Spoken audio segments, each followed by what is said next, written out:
Chers amis, bonjour. Alors, on continue notre petite topo d'habitude, habituelle. Alors, on a beaucoup insisté sur l'intelligence.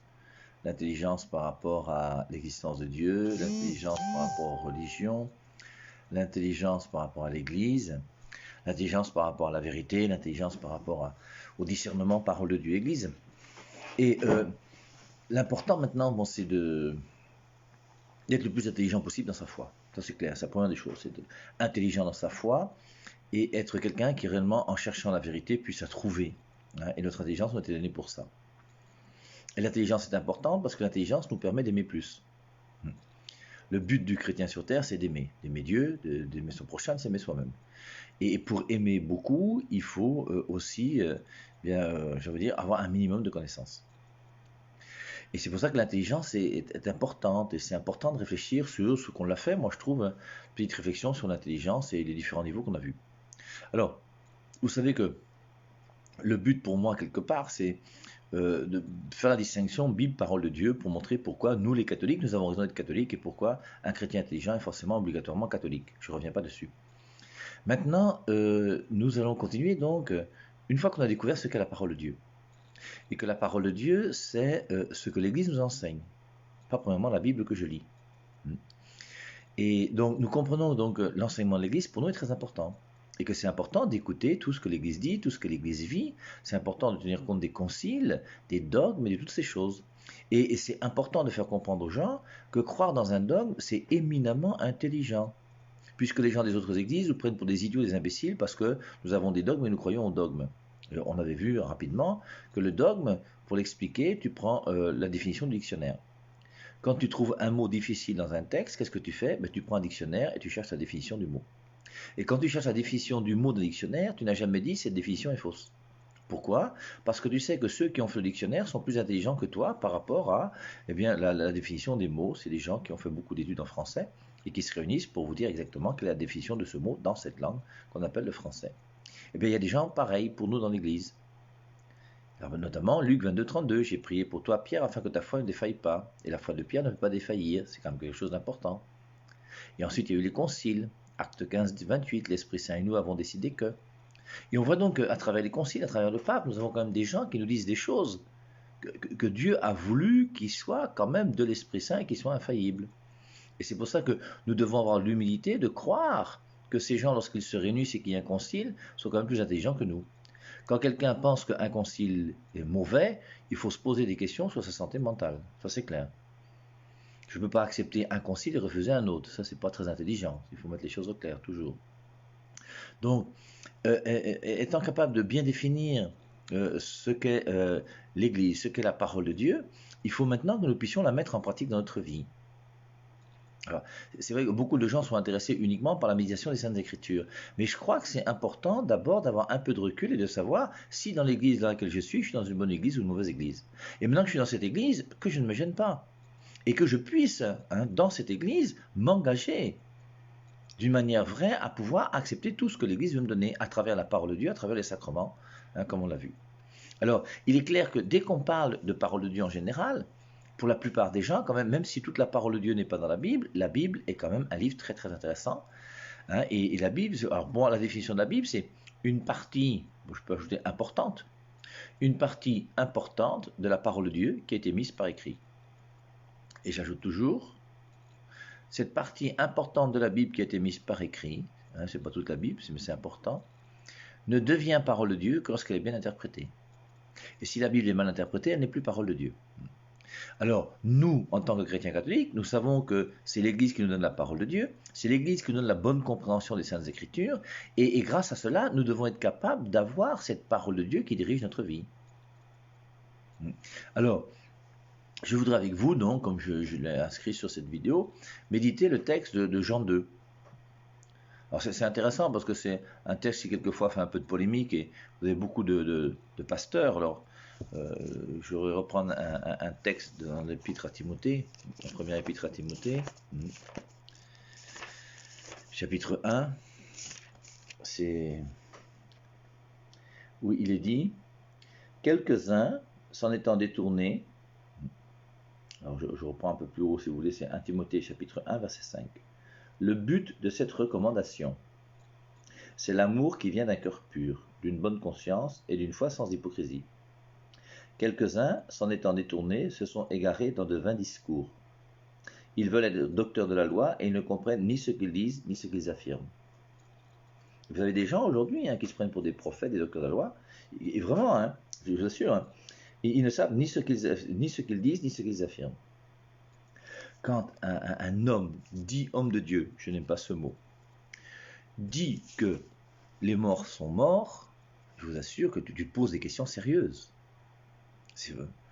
Une fois que je nais de nouveau, j'ai la vie éternelle. Comment la vie éternelle peut mourir? Voilà la question qu'il faut leur poser.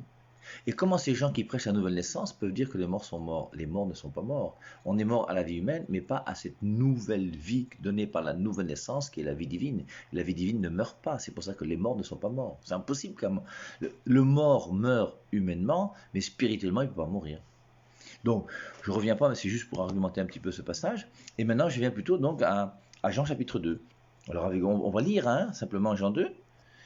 On va voir, moi c'est mon côté peut-être un petit peu négatif, mais un petit peu tout ce que les gens en contrepartie disent comme interprétation fausse de ce texte. C'est vraiment curieux. C'est un texte important. D'abord, si vous voulez, Jean 2, c'est un texte qui se situe, ça veut dire le 7e jour. C'est pas moi qui l'ai voulu, relisez l'évangile de Jean. Et en relisant l'évangile de Jean, vous avez d'abord le prologue. Alors, le prologue, on le connaît tous par cœur, n'est-ce pas? Jean 1, au commencement était le Verbe, et le Verbe était auprès de Dieu, et le Verbe était Dieu, etc. Bon. Et à la fin du prologue, on a, voici le témoignage de Jean lorsque les Juifs envoyèrent de Jérusalem des sacrificateurs et des Lévites. Toi, qui es-tu? Alors, je suis pas le Messie est plus grand que moi, il arrive, tout ça, vous inquiétez pas. Je suis la voix qui crie dans le désert. Et je ne suis pas digne de délier ses sandales. Moi, je vous baptise dans l'eau, et lui, il vous baptisera dans l'Esprit Saint, etc. Bon. Alors, vous avez, première rencontre, après le prologue, c'est Jean-Baptiste qui est là et qui reçoit la visite des Juifs.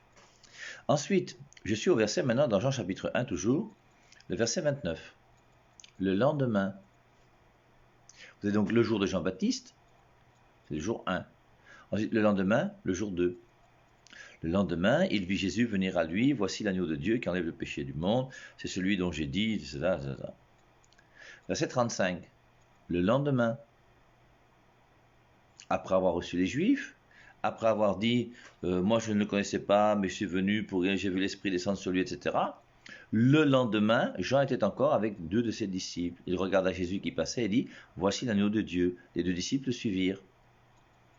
Donc, ce jour 3, jour 1, c'est la visite des Juifs. Jour 2, il désigne Jésus-Christ qui est l'agneau de Dieu, il parle un peu de lui. Jour 3, c'est les disciples qui vont le suivre. Et les disciples de Jean-Baptiste vont suivre Jésus. Ensuite, je suis au verset 43, jour 4.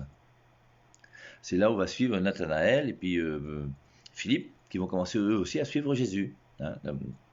Et ensuite, je commence avec Jean chapitre 2, 3 jours après. On a donc un jour, puis le lendemain, et 3 jours plus tard. C'est bien une semaine. Et quelque part, bon, pourquoi est-ce que Saint Jean a permis que ce soit 3 jours après et qu'il précise 3 jours après? C'est quand même intéressant de voir. Je réfléchis avec vous d'abord sur ce texte, non? Jean 2. 3 jours après, il y eut des noces à Cana en Galilée. Et donc, le 3e jour, il y eut une noce à Cana en Galilée. Alors maintenant, rien que là, on pourrait réfléchir, pourquoi le 3e jour? Le 3e jour, ça nous fait penser à quoi? Forcément, à la résurrection du Christ. Alors continuons, lisons d'abord. Le 3e jour, il y eut une noce à Cana en Galilée, la mère de Jésus y était. On précise que la mère de Jésus était là. Jésus aussi fut invité à la noce avec ses disciples. Et voilà que le vin de la noce arrive à sa fin. Il n'avait plus de vin. La mère de Jésus lui dit, ils n'ont plus de vin. Jésus lui répond, femme, vas-tu te mettre dans mes affaires? Mon heure n'est pas encore venue. Mais sa mère dit au serviteur, faites tout ce qu'il vous dira. On continue, on est au verset 6. Il y avait là 6 bacs de pierre que les Juifs gardaient pour leur purification. Ils pouvaient contenir chacun 100 ou 150 litres. Jésus leur dit, remplissez ces bacs avec de l'eau.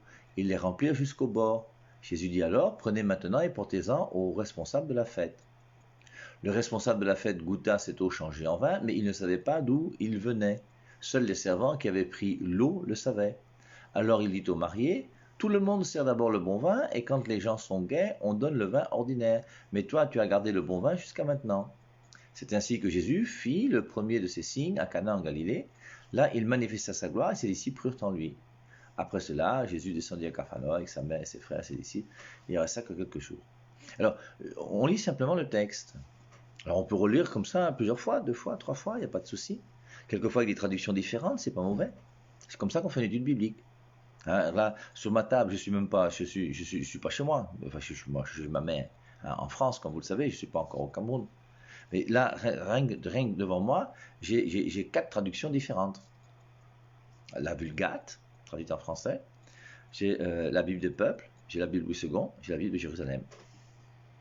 Et c'est pas mauvais, c'est pas mauvais. Tu lis dans ces 4 traductions différentes, c'est pas mauvais. Et donc maintenant, ça te permet de pouvoir entrer davantage dans le texte. Et donc, dans ce texte-ci, alors, vous voyez maintenant les conclusions, la conclusion des gens, c'est que Marie et Jésus-Christ ont un problème ensemble. C'est quand même curieux de lire le texte des noces de Cana et d'utiliser ce texte pour montrer que Jésus-Christ et Marie s'entendent mal. Ou disons plutôt que Jésus-Christ dénigre sa mère. Vous entendrez des pasteurs, c'est des gens qui ne savent ni ce qu'ils enseignent, ni ce qu'ils disent. Relisons simplement le texte. Alors dans ce texte, forcément, il y a une phrase qui nous interpelle, qui nous oblige à réfléchir. Jésus lui répond, « Femme, vas-tu te mettre dans mes affaires? Mon heure n'est pas encore venue. » Je vous prends dans la traduction Louis II. « Femme, qu'y a-t-il entre toi et moi? Mon heure n'est pas encore venue. » C'est vrai, c'est là, c'est écrit, alors on va essayer de réfléchir, bien sûr. Mais ce que nous devons comprendre, c'est que même si on trouve que cette phrase peut être bizarre lorsqu'un fils s'adresse à sa mère, nous devons d'abord comprendre que eux, en tout cas, ils se sont compris. Si toi, tu ne comprends pas ce qui s'est passé entre Jésus et Marie, sache une chose, c'est que Marie, elle a compris. Et la preuve, elle est très simple. Jésus lui répond, « Femme, vas-tu te mettre dans mes affaires? Mon heure n'est pas encore venue. » Mais sa mère dit aux servants, « Faites tout ce qu'il vous dira. » Donc Marie a compris que Jésus-Christ allait faire le miracle. Donc dans ce dialogue entre Jésus et Marie, il y a un dialogue dans lequel Jésus et Marie se comprennent bien, mais nous on ne comprend pas bien. Alors essayons de demander à l'Esprit Saint qui nous éclaire pour essayer de mieux comprendre ce que ça veut dire. Mais il est clair qu'il y a dans ce passage aucun endroit où on peut dire que Jésus-Christ a rabroué Marie. Et ils insistent pourquoi? Pour dire que qui d'entre nous aujourd'hui va dire à sa mère femme? Bien, c'est vrai que dans le contexte européen, même dans le contexte camerounais, je dirais, eh bien, on ne dit pas femme quand on parle à sa mère. Mais chez les Juifs, c'est une chose qui se fait.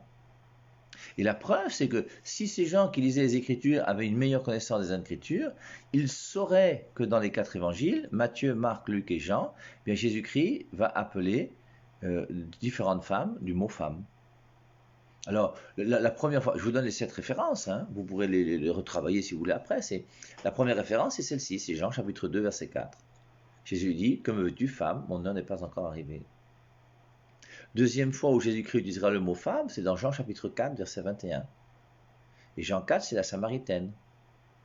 Et Jésus-Christ va dire à la Samaritaine, Jésus lui dit, « Crois-moi, femme, l'heure vient où ce n'est ni sur cette montagne, ni à Jérusalem que vous adorerez le Père. » Et il appelle la Samaritaine femme. C'est pas uniquement à Marie. On continue, Jean chapitre 8, la femme adultère, verset 10.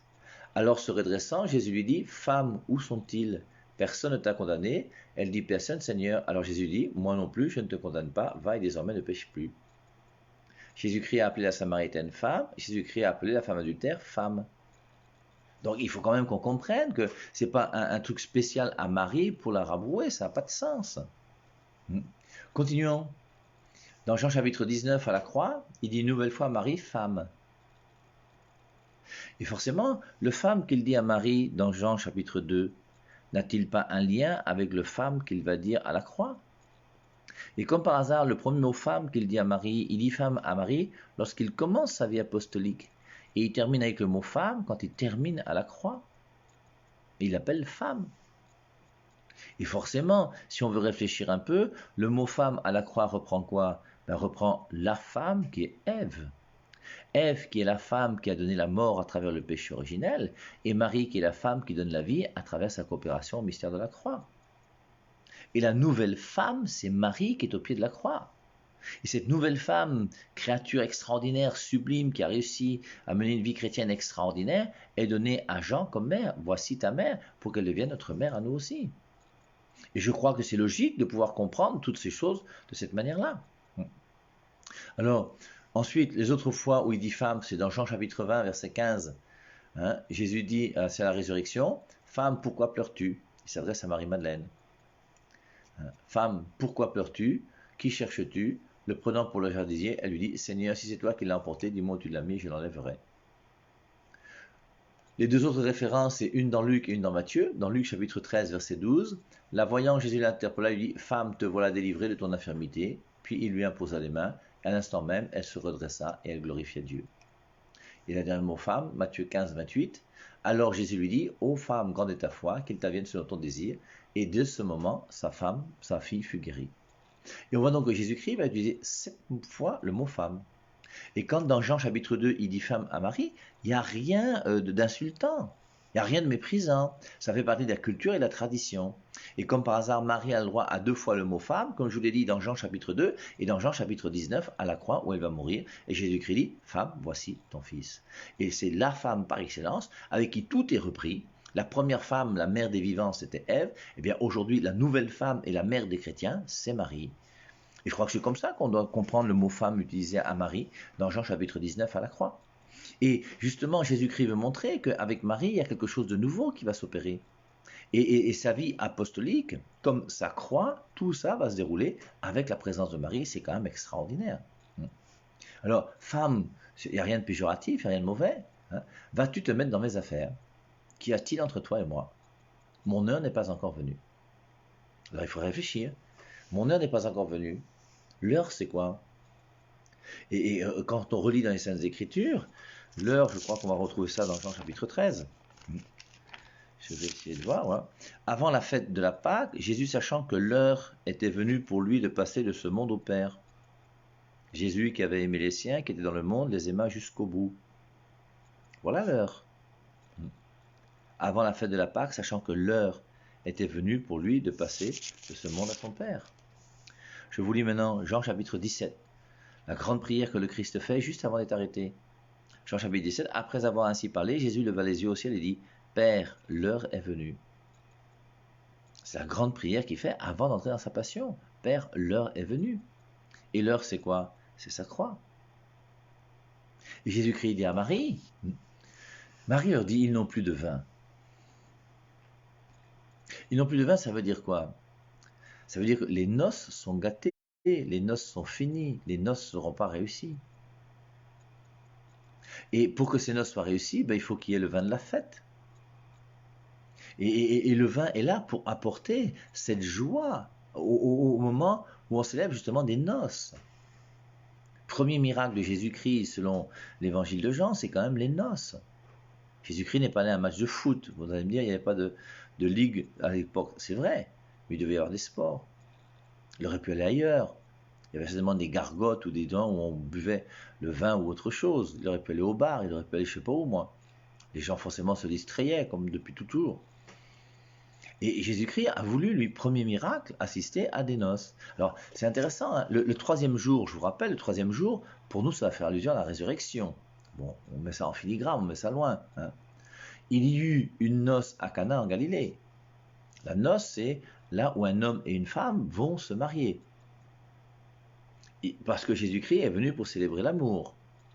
Je vous rappelle que quand tu prends le plan de Jean, dans Jean chapitre 1, c'est le prologue. Le prologue, c'est « Au commencement était le Verbe, et le Verbe était auprès de Dieu, et le Verbe était Dieu. » Jean 1,14, « Le Verbe s'est fait chair, il a demeuré parmi nous. » Jean 1,18, « Personne n'a jamais vu Dieu, Dieu le Fils unique qui est dans le sein du Père, lui nous l'a révélé. » Et on voit comment, dans ce prologue, le Verbe, qui est la deuxième personne de la Trinité, qui est dans le sein du Père, va venir sur terre et va s'incarner. Et dans Jean 1, on voit l'incarnation, la venue du Fils de Dieu qui vient habiter les hommes. Et dans Jean chapitre 2, qu'est-ce qu'il fait? Il vient pour le mariage. Dans Jean chapitre 3, il va convertir l'intelligence de Nicodème. Dans Jean chapitre 4, il va convertir le cœur de la Samaritaine. Dans Jean chapitre 5, il va guérir le corps de cet homme qui est paralysé. Et dans Jean chapitre 1, il descend sur terre. Pourquoi? Pour les noces. Et les véritables noces, justement, c'est pour ça sans doute qu'on ne donne pas le nom de ceux qui sont mariés ce jour-là. Et pourquoi on ne donne pas le nom? Pour nous faire comprendre que les véritables noces, c'est les noces entre Jésus-Christ et toi. Je vous lis Éphésiens. L'épître aux Éphésiens, qu'on connaît déjà un petit peu, c'est toujours le même passage, Éphésiens 5. Marie, aimez chacun votre femme comme le Christ a aimé l'Église et s'est livré pour elle, afin de la sanctifier après l'avoir purifiée par l'eau et la parole, pour faire paraître devant lui cette Église glorieuse, sans tache, ni ride, ni rien de semblable, mais sainte et sans défaut. On a beaucoup utilisé le passage pour montrer que Jésus-Christ a voulu une Église et qu'il est mort pour son Église, et son Église c'est celle qu'il a fondée. Donc l'Église catholique, Matthieu 16, 18, Pierre, tu es Pierre, sur cette pierre je bâtirai mon Église. Après il continue. De même, les maris doivent aimer leur femme comme leur propre corps. Celui qui aime sa femme s'aime lui-même. Jamais personne en effet n'a haï sa propre chair, mais il la nourrit et en prend soin, comme le Christ le fait pour l'Église. C'est pour ça que l'Église, c'est la femme, l'épouse de Jésus. Comme le Christ le fait pour l'Église, parce que nous sommes membres de son corps. Alors maintenant, Éphésiens 5, 31, c'est pourquoi l'homme quittera son père et sa mère pour s'attacher à sa femme, et les deux deviendront une seule chair. Forcément, ça vous fait réagir par rapport à l'Ancien Testament, et c'est le deuxième récit de la création, chapitre 2, le verset 24. C'est pourquoi l'homme quittera son père et sa mère pour s'attacher à sa femme, et les deux deviendront une seule chair. Et le verset 32 qui est très très très joli, il faut souligner ça dans vos Bibles, ce mystère est grand, le mystère de l'homme qui quitte son père, ce mystère est grand, je dis cela par rapport à Christ et à l'Église. Le grand mystère de l'amour, ce n'est pas l'amour d'un homme pour une femme. Le grand mystère de l'amour, c'est l'amour de Dieu pour toi. C'est pour ça que moi qui l'ai compris, il y a 40 ans, j'ai accepté de m'engager dans la vie religieuse et de prononcer pauvreté, chasteté, obéissance jusqu'à la mort. Parce que c'est pourquoi l'homme quittera son père et sa mère pour s'attacher à sa femme, et les deux deviendront une seule chair. Ce mystère est grand, je dis cela par rapport à Christ et à l'Église. Du reste, que chacun de vous aime sa femme comme lui-même, et que la femme respecte son mari. Et Jésus-Christ, c'est normal qu'il vienne célébrer les noces. Il va célébrer les noces d'un homme et d'une femme, parce que dans l'Ancien Testament, Dieu avait voulu que l'homme et la femme puissent se marier. Genèse 1, 28, il les bénit, il leur dit « Soyez féconds ». Genèse 2, 24, l'homme quittera son père et sa mère pour avec sa femme. Et dans la nouvelle alliance, il y a une nouvelle alliance. Et dans cette nouvelle alliance, c'est chacun d'entre nous qui devons aimer Jésus-Christ plus que son mari, plus que sa femme, plus que ses enfants, plus que tout. Et si ce n'est pas le cas, il y a quelque chose dans notre vie qui ne va pas. Je crois que c'est Matthieu chapitre 10. Je vous lis. Ne pensez pas que je sois venu apporter la paix sur la terre. Je ne suis pas venu apporter la paix, mais l'épée. Car je suis venu mettre la division entre l'homme et son père, entre la fille et sa mère, entre la belle-fille et sa belle-mère. Et l'homme aura pour ennemi les gens de sa maison.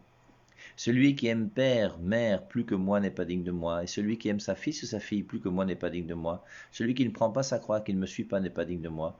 Celui qui aura gardé sa vie la perdra, et celui qui aura perdu sa vie à cause de moi la retrouvera. Jésus-Christ doit avoir la première place dans notre vie.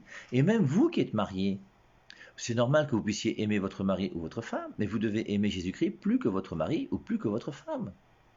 Mais pour moi, c'est tout ça qui est présent dans les noces de Cana dans Jean 2. Tout ça est présent. Jésus-Christ est venu célébrer des noces parce que Jésus-Christ veut qu'on puisse s'aimer. Mais il veut nous faire comprendre aussi que le plus grand de tous les amours qui soit, c'est pas l'amour pour un homme, c'est l'amour pour Dieu. C'est pour ça qu'il y a un passage, je ne sais plus si c'est Matthieu chapitre 22. J'espère que c'est ça. Jésus lui dit, le plus grand commandement, tu aimeras le Seigneur ton Dieu de tout ton cœur, de toute ton âme, de toute ta pensée. Et nous devons aimer Dieu plus que tout. Alors, pas au détriment de notre mari, de nos enfants. Non, il faut aimer tes enfants, il faut aimer ton mari, il faut aimer ta femme, il faut vous aimer, c'est important. Mais en sachant que la personne que nous aimons le plus, c'est d'abord notre père ou notre mère. C'est pour ça d'ailleurs que normalement, il n'y a pas de relation sexuelle tant qu'on n'est pas marié à l'église. Et tant que tu n'as pas pris la bénédiction de Dieu, normalement, il n'y a pas de vie commune à vivre avec un homme ou une femme. Parce que Dieu passe avant l'homme et Dieu passe avant la femme. Et vous les femmes, vous ne changez pas d'église à cause de votre mari parce que Dieu est plus important que ton mari. Tout ça, c'est important. Donc, dans les noces de Cana, on voit bien donc toutes ces choses. Hein. Le troisième jour, il y eut une noce à Cana en Galilée. Troisième jour, c'est pour nous, je vous dis, ça fait penser vraiment à la résurrection. Et les grandes noces, c'est quoi? C'est les noces avec Jésus-Christ. Pourquoi Jésus-Christ? Parce qu'il est plus fort que la mort. Si le Christ n'est pas ressuscité, votre foi est vaine. Et Jésus-Christ nous montre que nous avons raison de l'aimer et de lui faire confiance parce qu'il est ressuscité le troisième jour. Là maintenant, c'est le troisième jour. Il y eut une noce à Cana en Galilée. Le troisième jour, on vient célébrer l'amour. Et la mère de Jésus y était. Alors, est-ce que ça ne veut pas dire que nous aussi, dans notre relation amoureuse avec Jésus-Christ, pour nous, Marie était là pour les noces, pour aider cet homme et cette femme à se marier, c'est clair. On a l'impression que c'est même quelqu'un qui fait partie de la famille et qui va aider, puisqu'elle s'aperçoit même qu'il y a du vin qui manque. Quand tu es invité à un banquet, toi tu vas pas à la cuisine voir s'il manque du vin. Donc Marie devait être un peu au service quelque part, et devait être amie et aider ces gens-là dans leur mariage. Hein, et Marie, on voit bien qu'elle a une place centrale. Alors maintenant, on ajoute, Jésus aussi fut invité à la noce. Alors on se demande même si Jésus-Christ n'est pas invité à cause de Marie. Ce qui est aussi très joli, hein. Mais vous voyez, quand on lit les Saintes Écritures, bon, maintenant je vais partir faire un tour dans Luc. Dans Luc. Je vous lis à partir du verset 39. Luc 1, 39. Après l'annonciation, c'est la visitation. L'invitation, Luc 1, 39. En ces jours-là, Marie se leva et s'empressa d'aller vers les montagnes, dans une ville de Juda. Après l'annonciation, elle va aller voir sa cousine Élisabeth. Elle entra dans la maison de Zacharie et salua Élisabeth. Dès qu'Élisabeth entendit la salutation de Marie, son enfant tressaillit dans son sein. Élisabeth fut remplie d'Esprit Saint et s'écria d'une voix forte, « Tu es bénie entre les femmes et le fruit de ton sein est béni. Comment est-il accordé que la mère de mon Seigneur vienne chez moi? Car aussitôt que la voix de ta salutation a frappé mes oreilles, l'enfant a tressaillé d'allégresse dans mon sein. Heureuse celle qui a cru à l'accomplissement de ce qui lui a été dit de la part du Seigneur. » C'est extrait quand même magnifique. On a l'impression qu'aux noces, Marie est présente, donc on a invité son fils avec ses disciples. Marie va voir sa cousine Élisabeth, et quand Marie va rendre visite à sa cousine Élisabeth, elle apporte qui avec elle? L'Esprit Saint. Mais nous avons raison d'avoir une dévotion mariale. Refuser une dévotion mariale pour ceux qui lisent régulièrement les Saintes Écritures, moi j'avoue que je ne comprends pas. Marie, c'est pas moi qui l'ai voulu, c'est l'Esprit Saint est venu sur Marie. L'ange est venu la voir. Il lui dit, ta cousine est enceinte. Et maintenant, qu'est-ce qui se passe? Eh bien, Marie décide d'aller rencontrer sa cousine, et quand elle rencontre sa cousine, dès que la salutation de Marie a été donnée, l'Esprit Saint est venu. Moi, j'y peux rien, c'est biblique. Et Marie est allée aux noces, et Jésus-Christ était là. Moi, je ne fais que lire la Bible, hein, essayer d'interpréter. Jésus aussi fut invité à la noce avec ses disciples. Et voilà que le vin de la noce arrive à sa fin. Il n'avait plus de vin.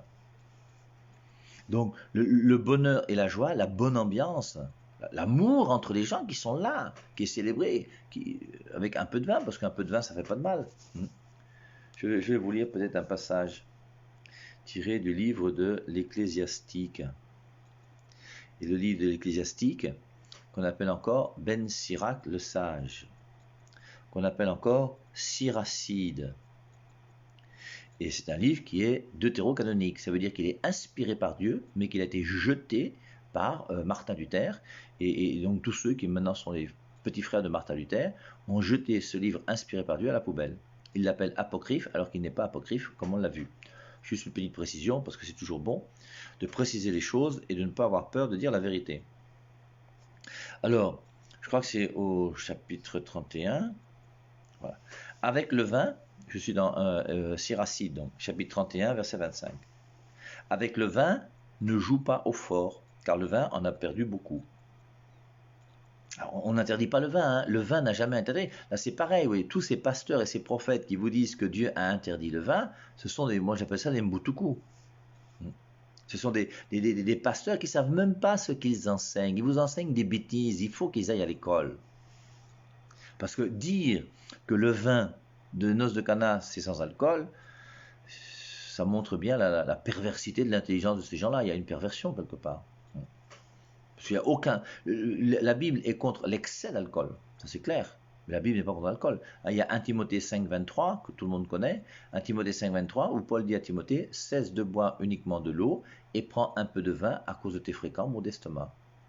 Cesse de boire uniquement de l'eau et prends un peu de vin à cause de tes fréquents maux d'estomac. Alors, c'est pas parce que le vin soigne l'estomac que ça veut dire qu'il est permis uniquement dans le cas où il se... Non, le vin n'a jamais été...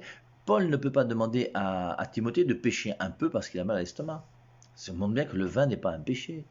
Ce qui va pécher, c'est l'abus de vin. La preuve, c'est que Jésus-Christ, qu'est-ce qu'il fait à la fin du repas? À la fin du repas, il prie du pain. Et à la fin du repas encore, qu'est-ce qu'il fait après avoir pris du pain? Il prend du vin. Il a pris du vin. Moi, j'y peux rien. Alors, je vous lis maintenant Siracide 31-25. Avec le vin, ne joue pas au fort, car le vin en a perdu beaucoup. T'amuses pas. Et si tu sais que tu as des difficultés avec le vin, ben, bois modérément. Et si c'est plus fort que toi, ben, ne bois pas du tout, si le vin te dérange. La fournaise éprouve la trempe de l'acier, le vin met à l'épreuve les cœurs, poussant à la dispute les orgueilleux. Le vin pour un homme, c'est la vie, quand tu le bois avec mesure. C'est quand même très joli comme texte. Le vin pour un homme, c'est la vie, tant que tu le bois avec mesure. Qu'est-ce qu'une vie où manque le vin? Il a été créé pour la joie des humains. Et le vin va apporter la joie aux hommes. Et la vraie joie, c'est qui l'apporte? C'est Jésus-Christ crucifié. Et comme Jésus-Christ crucifié, c'est la vraie joie apportée aux hommes, qu'est-ce que Jésus-Christ dit à sa mère? Jésus lui répond, femme, vas-tu te mettre dans mes affaires? Quelles affaires? Il est venu pour nous sauver. Et ensuite il dit, femme, vas-tu te mettre dans mes affaires? Mon heure n'est pas encore venue. Quelle heure? L'heure de la croix. Ils n'ont plus de vin, le vrai vin, la vraie joie, mais c'est moi qui vais leur donner quand je vais mourir sur la croix. Ne précipite pas le moment de ma mort. Ça va venir, mais c'est pas encore là. Et je crois que c'est comme ça qu'il faut comprendre ce texte. Et ce texte, c'est pour comprendre que le véritable vin pour nous, ce sera le vin de, moi j'avais dit le vin de la croix, si vous voulez, le sang de Jésus-Christ qui sera donné. Et c'est peut-être pour ça qu'au au repas, il a pris du vin pour transformer en son sang. Pour nous montrer justement qu'il y a un lien entre cette surabondance de joie, d'amour que Dieu veut nous donner à travers sa mort sur la croix et qui fait qu'on sera plus heureux que uniquement le mariage d'un homme avec une femme, puisque les véritables noces, c'est les noces entre Jésus-Christ et nous. Alors, vous voyez, on a essayé de partager un petit peu, il est 11h03, donc je vais arrêter l'émission, mais c'est intéressant, vous voyez, de pouvoir essayer d'entrer dans un texte simplement. Et d'essayer d'avoir un texte et de le respecter le mieux possible pour essayer de l'étudier simplement. Alors, c'est vrai que moi j'ai une chance, c'est que je connais quand même assez bien les Saintes Écritures, donc je peux naviguer d'un côté à l'autre, partir à droite, partir à gauche. Et c'est vrai que c'est très enrichissant et c'est magnifique. Alors, continuez, vous voyez, moi j'ai pris l'exemple des noces de Cana, on pourrait prendre un autre, hein, habituellement pour ceux qui écoutent et qui connaissent bien le Père et Marie, quand je parle de méditation des Saintes Écritures, je prends toujours Genèse chapitre 22, Abraham qui va immoler Isaac, mais c'est aussi très beau. Tous les passages des Saintes Écritures sont beaux. Et il faudrait qu'on accepte de les méditer comme ça les uns après les autres. Et je pense que dans les années à venir, c'est ce que je ferai de plus en plus. Je prendrai un texte, je vais m'atteler dessus, puis j'essaie de voir ce qu'on peut en sortir. Alors, petite remarque, parce que demain donc à 10h30, je ne serai pas là, je serai occupé. Je vais aller me coiffer. Ça fait 40 ans que je ne suis pas allé chez un coiffeur. Et ma mère donc a trouvé un coiffeur qui va essayer de me mettre beau. Donc samedi demain, 10h30, je serai chez le coiffeur. Donc on fera notre émission, nous, à 9h30 demain matin. Donc on fera une émission. L'émission de demain matin, je pense, sera surtout sur la Vierge Marie. Et je vais d'abord répondre à 2 questions qui sont posées sur la Vierge Marie, sur les apparitions mariales et sur le chapelet. Donc on va réfléchir un petit peu sur le chapelet, sur les apparitions mariales. Si vous avez éventuellement d'autres questions sur la Vierge Marie, n'hésitez pas à les poser. Je vous rappelle mon numéro WhatsApp, 00 237 6 77 34 66 61. Vous pouvez aussi voir les vidéos sur la Vierge Marie sur mon compte YouTube, Père Hervé Marie Ignard, H-I-G-N-A-R-D. Il y a au moins 8 ou 10 vidéos sur la Vierge Marie. Et si vous avez des questions, posez vos questions dans les commentaires des vidéos et j'y répondrai parce que je me fais l'effort de répondre à toutes les questions qu'on me pose sur mon site YouTube. Voilà, donc on se retrouve demain lorsqu'il sera 9h30. Et puis il y aura donc dimanche soir les réponses aux questions à 19h. Et là c'est pareil, n'hésitez pas à envoyer vos questions. J'ai déjà pas mal de questions pour dimanche soir, mais s'il y en a d'autres, il n'y a pas de souci. Et puis à la rigueur, on pourra faire plus d'1 heure pour ceux qui veulent. Moi ça ne me dérange pas de me coucher un peu tard le soir. Si vous avez des questions, on pourra ensuite, après l'heure de réponse aux questions, ceux qui poseront leurs questions en direct, là j'essaierai de répondre Simplement, voilà, je pense que mon confinement va bientôt prendre fin. Je ne suis pas encore très très précis, mais je pense que d'ici quelques jours quand même, je risque de quitter la France pour retourner dans ce pays très cher qui est le Cameroun. Et donc on prie pour que tout se passe le mieux possible. Je vous souhaite à tous un bon vendredi. Le vendredi est toujours un jour dans lequel il est bon de faire un effort. Si on veut faire un effort sur la nourriture ou sur quoi que ce soit, c'est une bonne chose. En tout cas, prions un peu plus en ce jour du vendredi. Et puis, donc, on se retrouve demain matin lorsqu'il sera 9h30. Je vous souhaite à tous une bonne journée et que Dieu nous garde.